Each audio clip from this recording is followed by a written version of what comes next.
Benedictine monks chanting by Westminster Abbey and a great parliament there, which makes the name Westminster famous throughout the world. And then right down to today, 1,000 people in a parish church. The history isn't finished yet. The river flows on. We've seen how the whole history of English Christianity has its history way back in Roman times and flows on to the future. I hope you'll join me in the future in some more History Walks.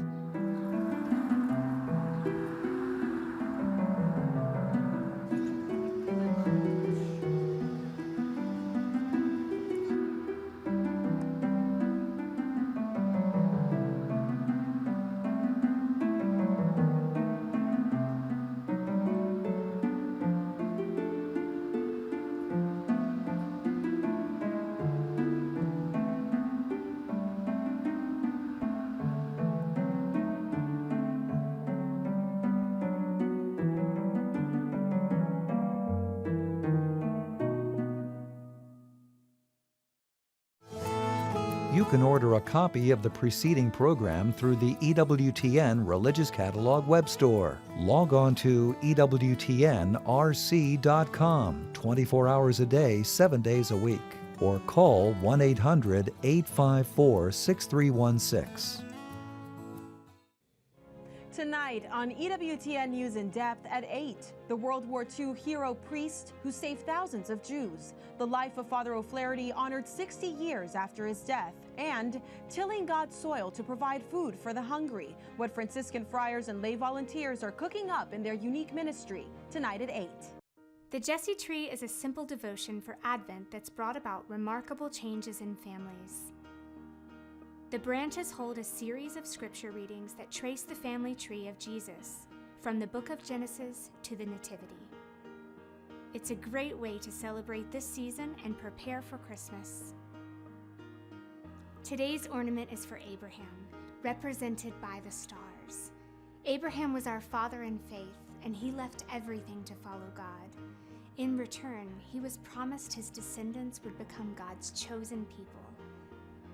Then the Lord appeared to Abraham and said, "To your descendants I will give this land."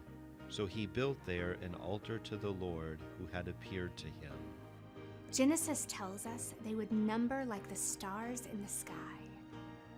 Look toward the heaven and number the stars if you are able to number them. Then he said to him, "So shall your descendants be." But Abraham and his wife Sarah reached an advanced age without having a child, and it seemed like God would not fulfill his promise. As we know, Abraham was rewarded with a son because he believed. And from the Hebrew nation of Abraham would come God's own son, Jesus Christ. And so we too must put our trust in God's plan. Through Jesus, God's promise came true. Today, people of every nation and race follow him.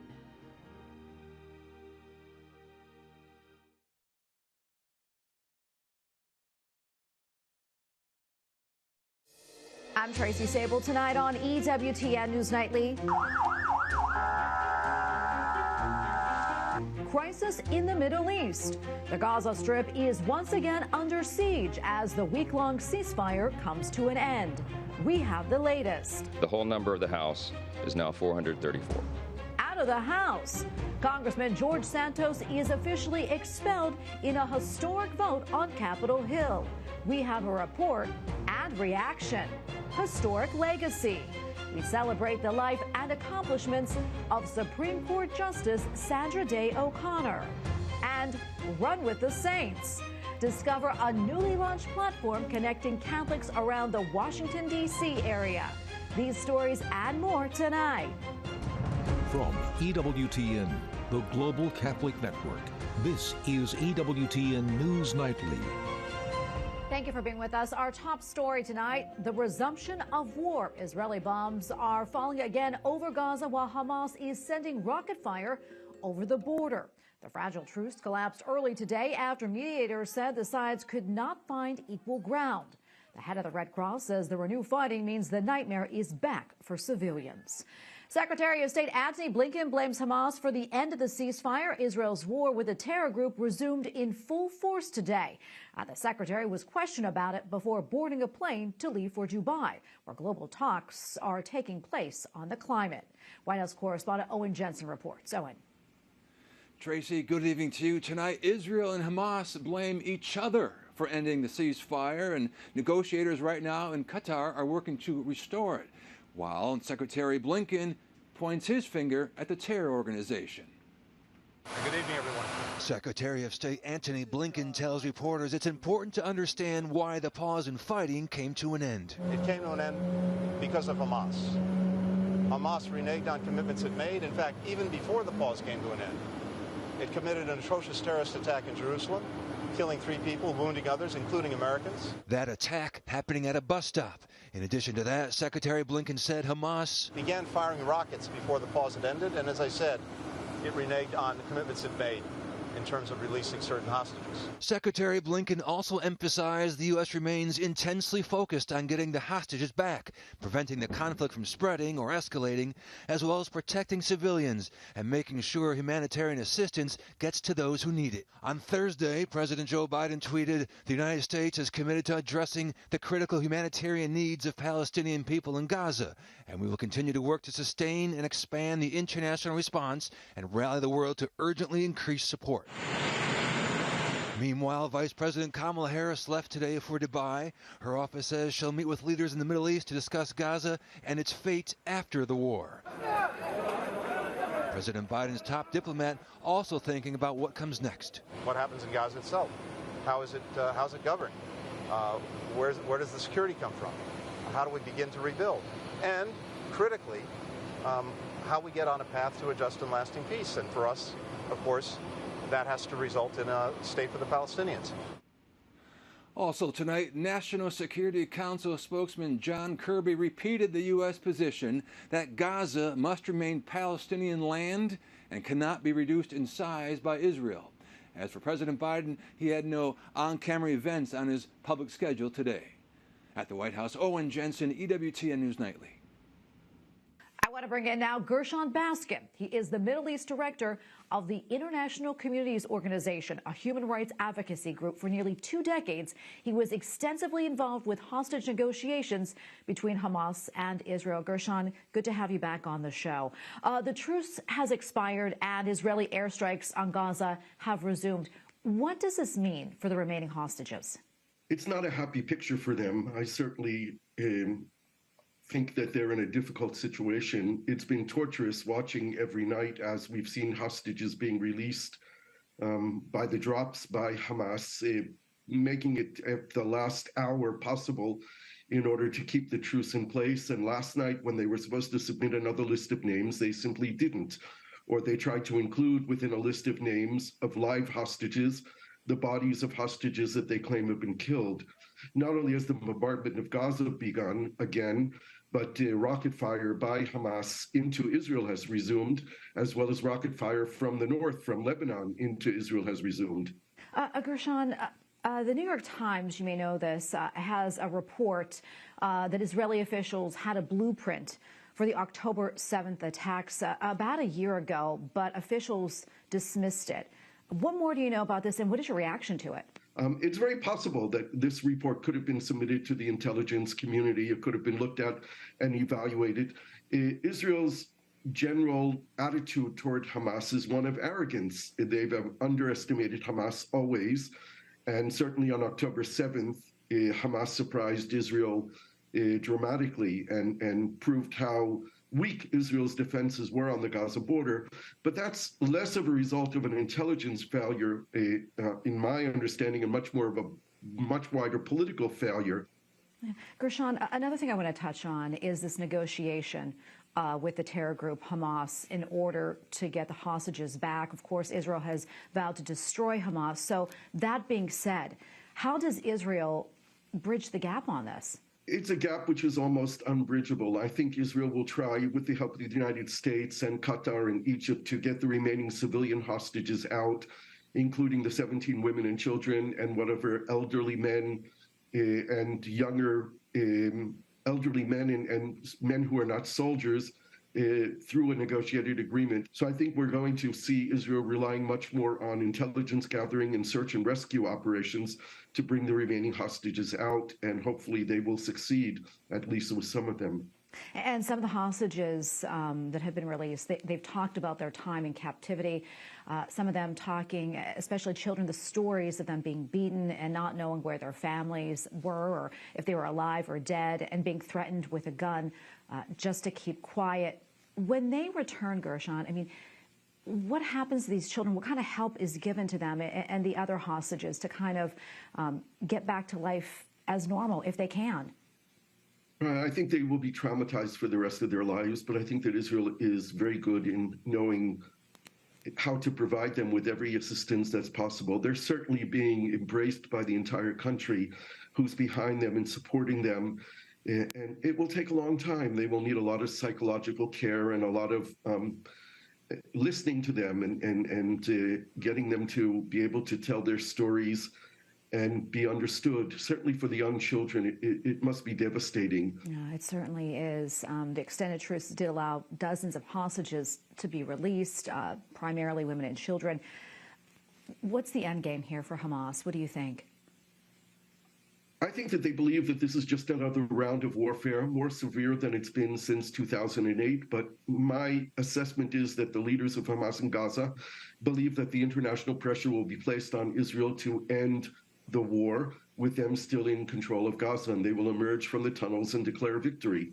That is a very unlikely scenario. I've never seen the resolve in Israel of what it is today to make sure that Hamas never is able to rule Gaza again and to threaten Israel. But I think that there is total resolve in Israel to not end this war with Hamas in place in Gaza. Gershon, good to be with you again, and thank you so much for your insights. We appreciate it. Thank you. Now, some sad news to pass along tonight. The Supreme Court's first female justice, Sandra Day O'Connor, has died at the age of 93. The High Court released a statement saying that she died in Phoenix due to complications with dementia and a respiratory illness. Chief Justice John Roberts described O'Connor as a fiercely independent defender of the rule of law. O'Connor retired in 2006 due to her husband's declining health. He died in 2009. She leaves behind 3 sons. Well, for our Catholic perspective on the life and legacy of former Justice Sandra Day O'Connor and some of her decisions regarding abortion, visit our partners at the National Catholic Register. For the first time in more than 20 years, the U.S. House has expelled a member. New York Congressman George Santos saw nearly half of his GOP colleagues vote to oust him. Capitol Hill correspondent Eric Rosales joins us now with the latest. Eric. Well, good evening, Tracy. You know, even before the vote was over, Congressman George Santos had his coat on and he was shaking hands with colleagues. A short time later, he left the chamber and the Capitol using the outside front steps and jumped into an awaiting car. The now ex-embattled congressman had to make his way through a scrum of reporters to get out. He didn't say anything when he was leaving. The vote to expel him was 311 to 114, with 2 members of Congress voting present, well more than the 2/3 needed to expel him. EWTN News Nightly was there when crews took down Congressman Santos's nameplate outside of his office. The architect of the Capitol crew said that it will be given back to the congressman. Some Republicans say the expulsion sets a bad precedent for the U.S. House. Every American is afforded their day in court, in a court of law by a jury of their peers. That is the basis of our nation. Our nation is not the greatest because of the whim of men. The Constitution and our government is to remove the whim of men and be followed by law. What would you tell your Republican colleagues who say that this sets a dangerous precedent? Well, I was the one who argued that it set a dangerous precedent when they tried to expel him a month ago, because there was neither a criminal conviction nor any conclusion of Congress's own ethics process. Now we have a conclusion in the ethics process. Well, today's expulsion vote follows an ethics committee report saying that there was substantial evidence that the freshman lawmaker during his 2022 campaign broke federal law by using campaign funds for personal use.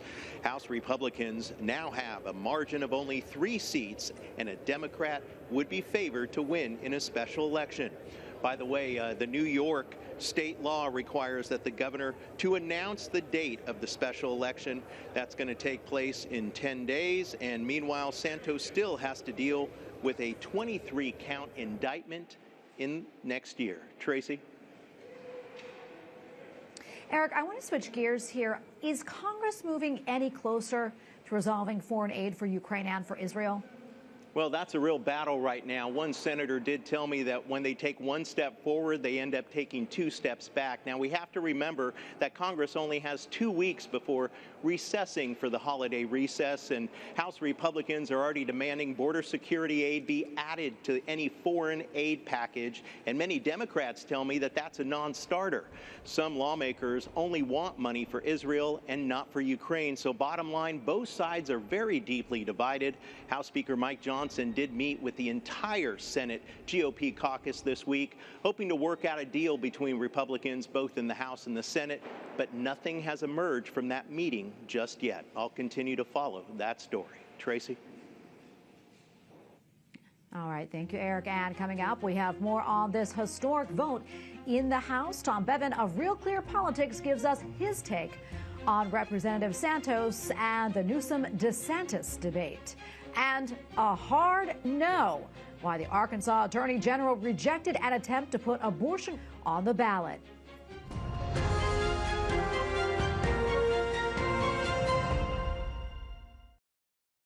We want Christmas to come quickly, but Advent is all about patience and joy. A lot of people like to rush through it all and start celebrating Christmas immediately.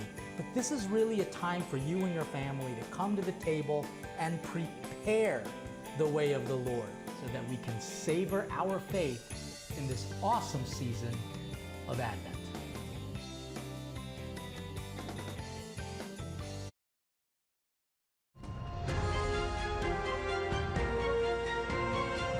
Just heard, it has been a dizzying 24 hours in the world of politics. For analysis of it all, we turn to Tom Bevan, co-founder and president of Real Clear Politics. Tom, great to have you back on. First off, are you surprised at all by Santos's expulsion and the bipartisan agreement on the issue?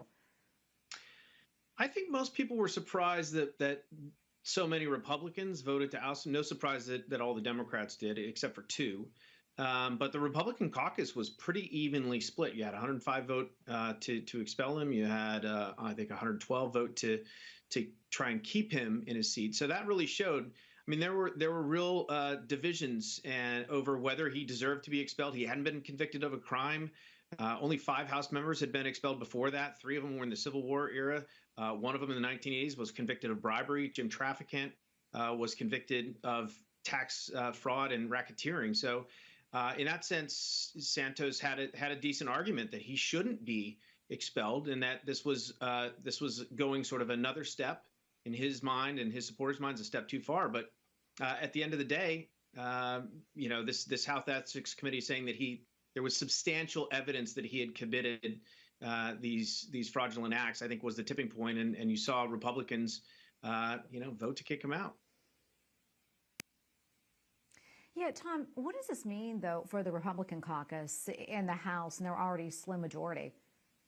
Yeah, I mean, listen, it's already very slim, so having one less person makes it a little bit more difficult, but not much. I mean, this is New York's 3rd congressional district, which he represented, is on Long Island. This district is a district that Joe Biden won by 10 points in 2020. Santos won it by 8. And it was represented formerly by Tom Suozzi, and he's already said that he's going to run again for this seat in 2024. As your reporter mentioned, Kathy Hochul, the governor of New York, has 10 days to set a date. That date is supposed to be between no less than 70 days, no more than 80 days from when she makes her proclamation. So as early as, let's say, March or April, Democrats could have a new member in their caucus in the House of Representatives. Does it fundamentally change the dynamic? No, it was already hard, but it might be just a little bit harder on some of these votes where you're arm twisting to get a single extra vote. I mean, it's certainly Mike Johnson's job as Speaker is already hard enough. Yeah, I want to switch gears now. I want to talk about that debate last night between DeSantis and Newsom on Fox. A lot of jabs and insults were exchanged between the two governors. That said, what was the real purpose of this debate? You know, one is running to be the GOP candidate and the other isn't running at all, presumably. Yeah, presumably. I mean, he said last night, Gavin Newsom, that he was not running a shadow campaign, that he's not in for 2024. And that may be true. I mean, we'll find out. But he certainly is running in 2028, regardless of what happens. And so, look, for Ron DeSantis, whose campaign has been struggling, this was a chance for him to sort of showcase his state, his leadership in his state. His approval ratings when he was in Florida was always very high. And so he was able to sort of make the case in a high-profile way against a Democrat, against blue state policies.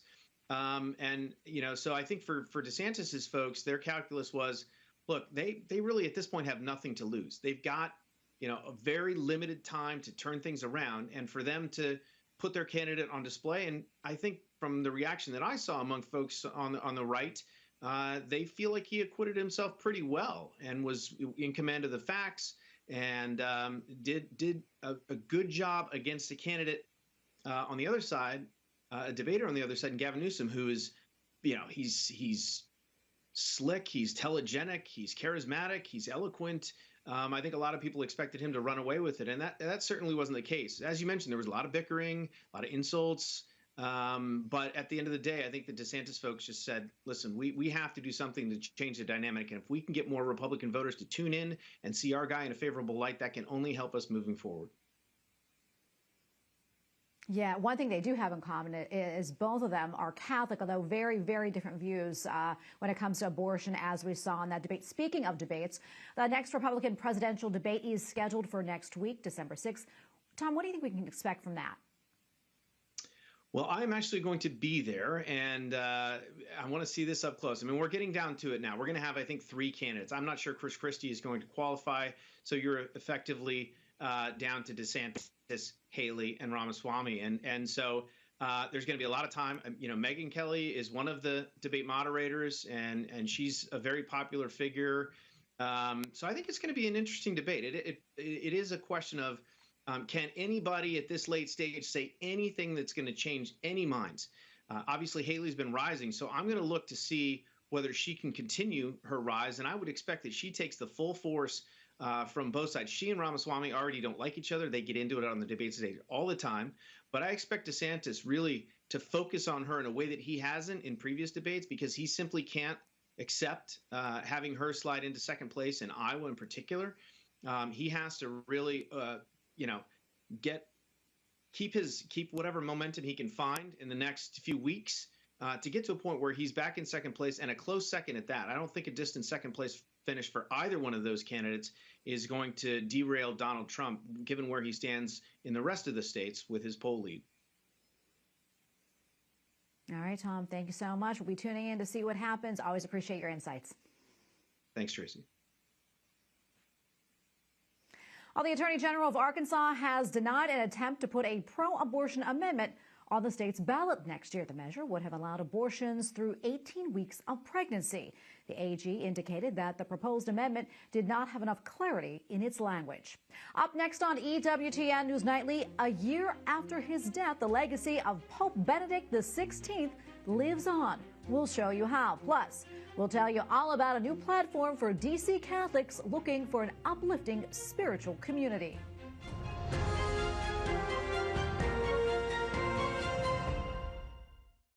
Hello, family.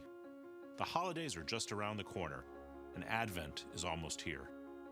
As busy as this time of year can sometimes be, we want to help you prepare for Jesus' coming at Christmas. The season of Advent was important to Mother Angelica, our foundress. She challenged EWTN viewers not to fall into the trap of society's approach to the season, with its emphasis on consumerism, and to live this season in the present moment. At EWTN, we still echo Mother's sentiments as we strive to inspire you throughout Advent, Christmas, and the whole year. Each Advent, we have many programs that we broadcast throughout the season, and it's our hope that you'll grow closer to Christ before celebrating his birth at Christmas. But to share more programs with more people worldwide, we need your support today. As Advent approaches, will you step forward and help us to tell the world about our incredible faith? With your gift, you'll share the message of Advent and Christmas with a world that needs to know and love the infant in the manger. EWTN is 100% viewer supported. Your gift today keeps EWTN on the air and shares the joy of the gospel with the world. Please make a gift by going to EWTN.com/AdventHope. You may also call us at 1-800-447-EWTN or send your donation to EWTN, 5817 Old Leeds Road, Irondale, Alabama 35210.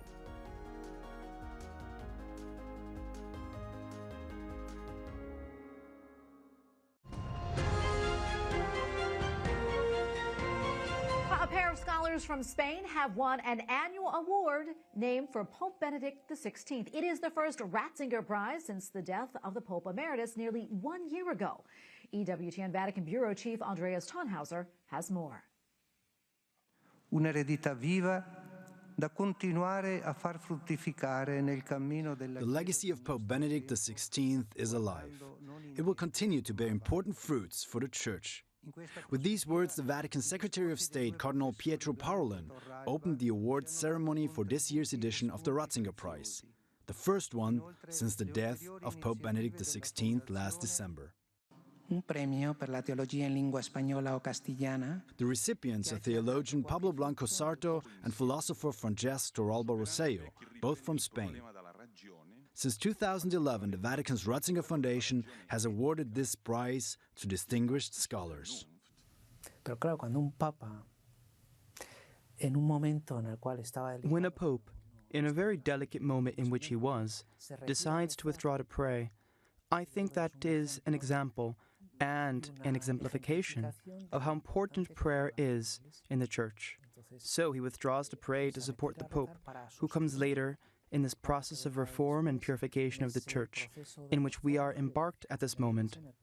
And I think that is a good example of what he said. Let's say in theory or in his theology. No, the theology of holiness. Teología, ¿no? La teología della santità, sì. Permettetemi di dirlo qui, penso che la nostra fondazione abbia... Father Federico Lombardi, president of the Ratzinger Foundation and former spokesperson for Pope Benedict XVI, also addressed the honorees. He explained that Joseph Ratzinger never wanted to build his own system of thought or establish his own school. He taught us to seek the truth with the power of reason and the light of faith. Speaking about Pope Benedict XVI's legacy, philosopher Francesc Torralba Rosselló told EWTN News his thoughts on the concept of love, one of the main themes of Benedict's pontificate and theological work. Ratzinger defined Christianity as the religion of the words, but also the religion of agape, and therefore, both are key. We have to introduce rationality in our public life because it is very marked by emotionalism and sometimes by fanaticism and fundamentalism.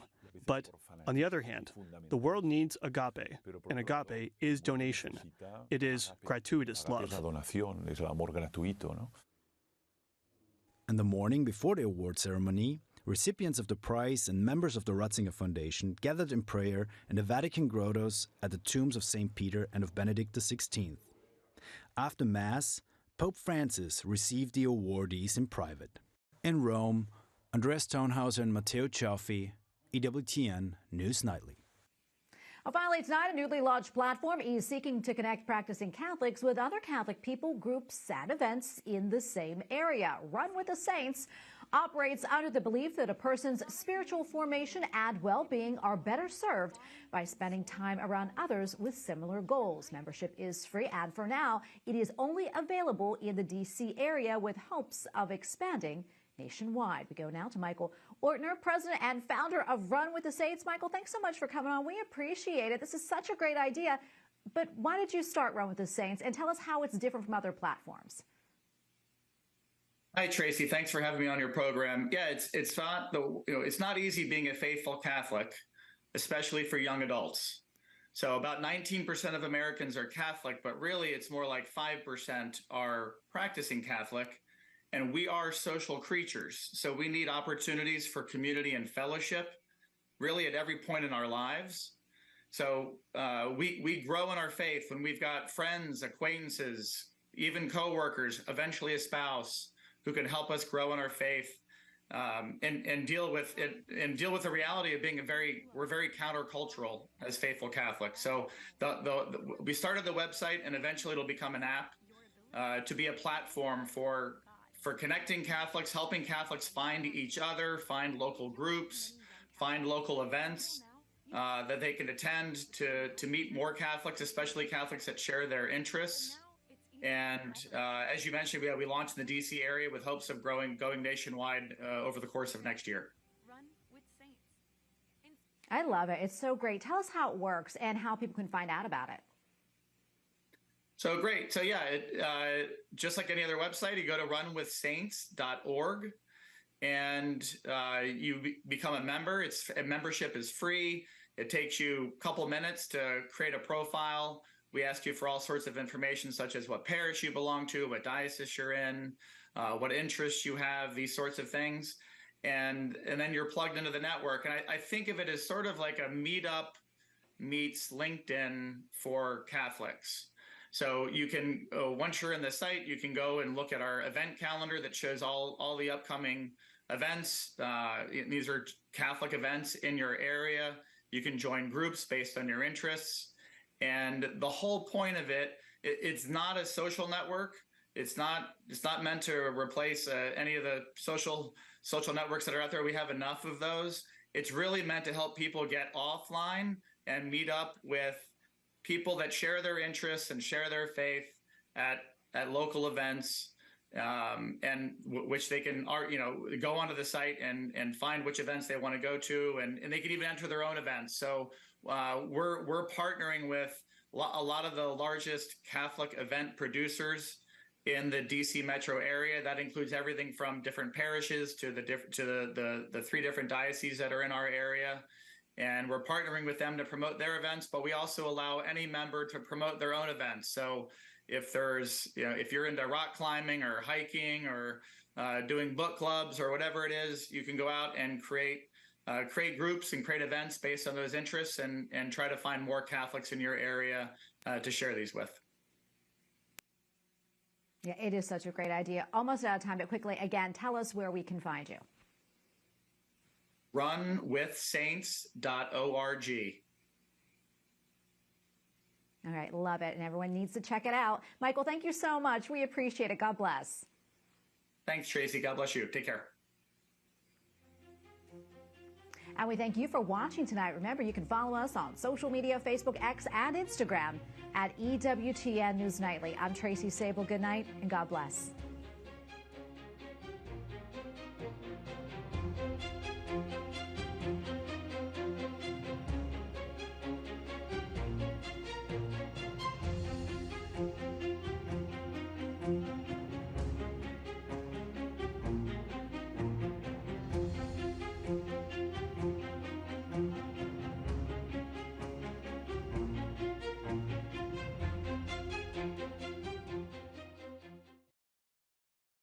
EWTN